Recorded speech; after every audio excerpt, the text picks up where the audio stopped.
I started off doing painting and drawing, and a bit of sculpture, but I realized I wasn't going to be any good at that.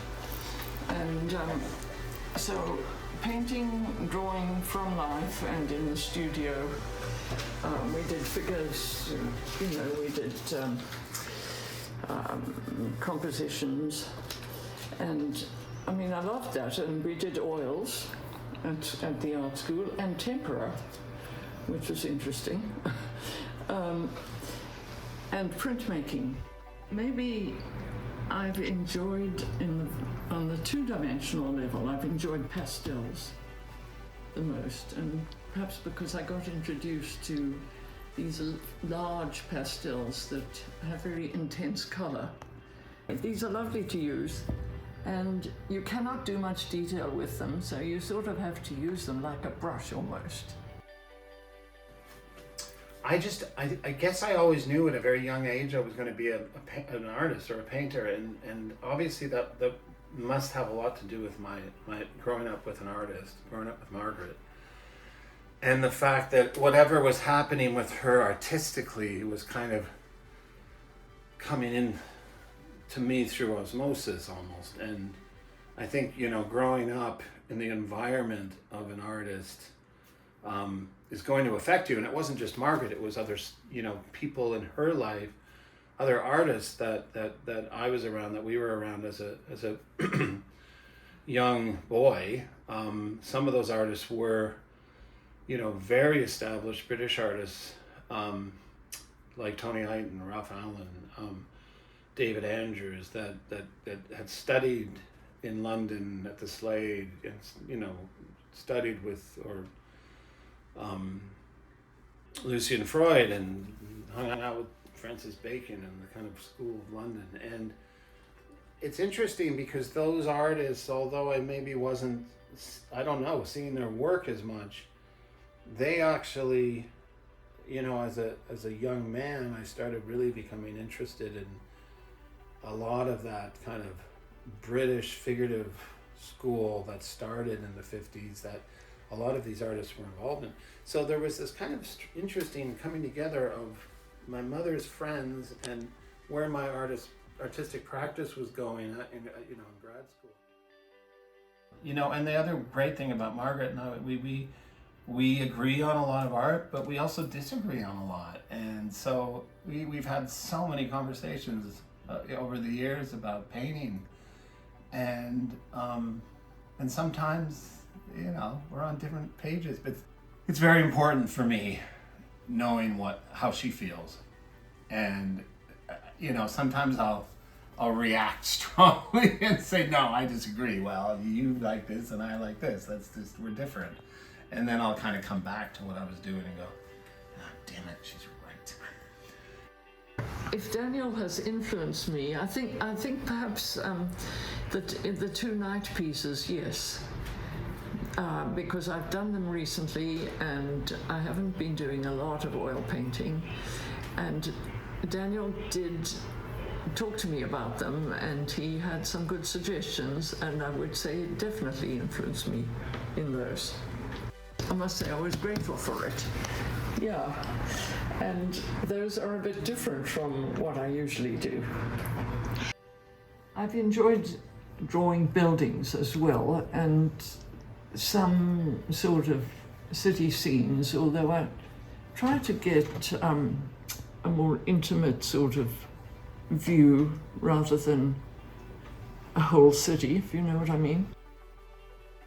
Architecture seemed to be a kind of an exciting field, and I thought maybe I'd like to switch from fine arts to architecture. But my uncle, who was an architect, completely, put his thumbs down on the idea. So, but I have always been interested in architecture. I have a daughter who's an architect. I sometimes felt a little guilty about maybe persuading her into it because I really wanted to do it myself.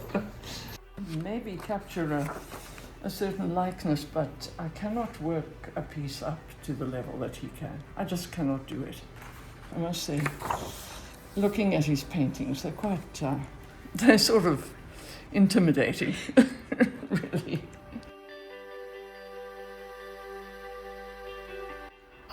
What's interesting about Margaret is we have very different ways of working, and if there's one thing I wish I had that I don't have, like Margaret, is her incredible sense of composition. And she's got this a very intuitive, beautiful sense of composition, and she's able to have the courage to use very strong color. And I tend to be more muted and take things in a slower way, and I get too tight sometimes, and I'm trying to break old habits, and Margaret's somebody that really inspires me in terms of how she composes and of course her method of working is very different from mine. She sits down, works on a piece, and then can stop, and then whereas I tend to be much more routine. I have to be in here for a certain amount of time to work. Okay, well, to think about subject matter, I did get interested in landscape in South Africa because landscape is quite extraordinary around where I grew up. And there's sea and there's mountains and vineyards and all kinds of wonderful subject matter. And there's a kind of a color to the landscape that's very different from Canada. It's more blues and gold and autumn kind of colors that you get here, but you don't have the green, the summer green, where everything's green, all just different shades of it. So it took me a long time to sort of clue in to being able to view the landscape around us with the same kind of enthusiasm. But I was doing clay in a lot of those years. I think I do appreciate the greens now. And I'm trying to introduce color into my work. So, you can see, I started off more with a sort of an earthenware kind, an earthy palette, but I found that you could use some of these stronger colors even at the high temperatures that I was firing at.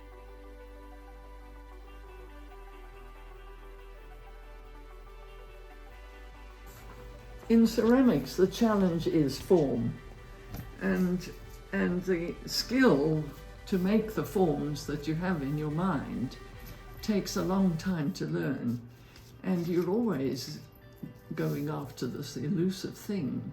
You'd always want it to be better than it was last time. So, the volume of ceramics, of course, appealed to me, and disappointments, a lot of hard work. But I think when I'm doing still life, I'm still interested in the form. And I've quite often included some of the work that I made in clay as subject matter in the still lifes. So, they can be in there because they've got a color that I like, or because they've got a form that I want to use. In terms of subject matter, it all depends on what I'm looking at and what I'm inspired by at the time. I might be going through a phase of looking at a lot of still life work, let's say by Morandi or William Bailey, Matisse, and it will kind of push me towards maybe doing a series of still lives, thinking more about color and harmony and composition. But really, at the end of the day, I think that everything I paint is really about color, harmony, composition, and light in different ways, and obviously emotion, the kind of human connection to portraiture is more personal, but it doesn't necessarily mean I enjoy it more. I'll just quickly show you. So this is for a show I'm doing in Toronto, this large piece, and it's very much about that kind of memory and the velaturas and the kind of the feel of these old Kodak photographs and photography. And then this one here, if I remember correctly, is the beginning of a piece. So this is kind of how I start. And I've turned this around because I'm very excited about this is going to be a male figure in a field, a wheat field or a poppy field. And I'm doing these kind of small maquettes of these figures kind of in these fields. And they kind of represent an artist called Anselm Kiefer.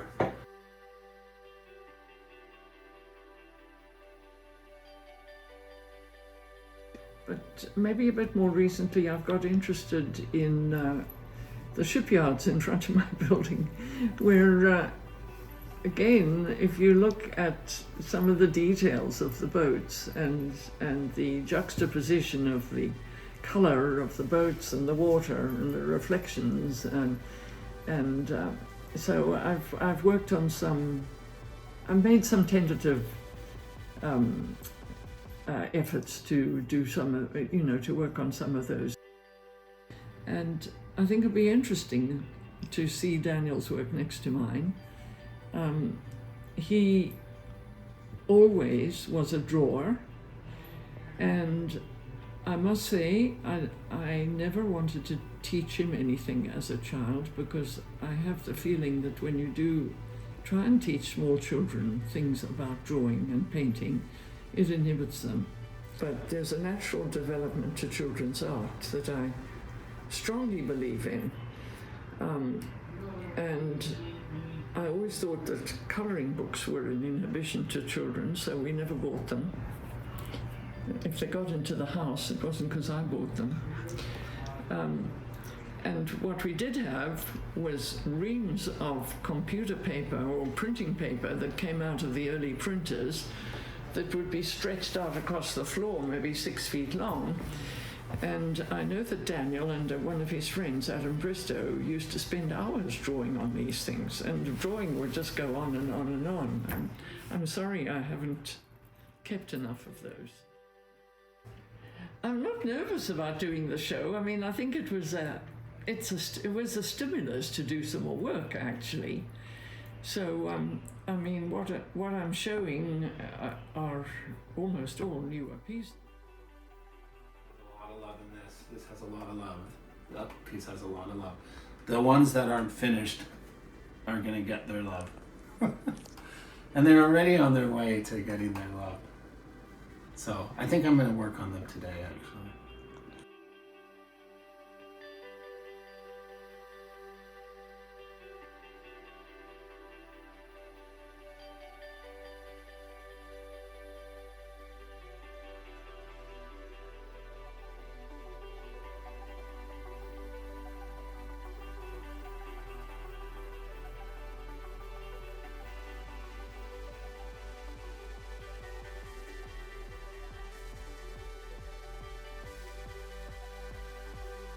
I'm really looking forward to painting it, but I'm not going to do it from life.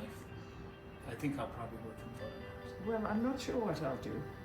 I might have to work from photos, because I might not get you to sit down for very long. I know, I'm 55 and I still can't sit down for very long. I mean, unless I paint you painting, when you're focused and relatively still. Well, you took some photos of me painting. I did take some photos of you painting. Well, take some more pictures. I'll take some more pictures and see what. Yeah. We'll figure it out. Yeah.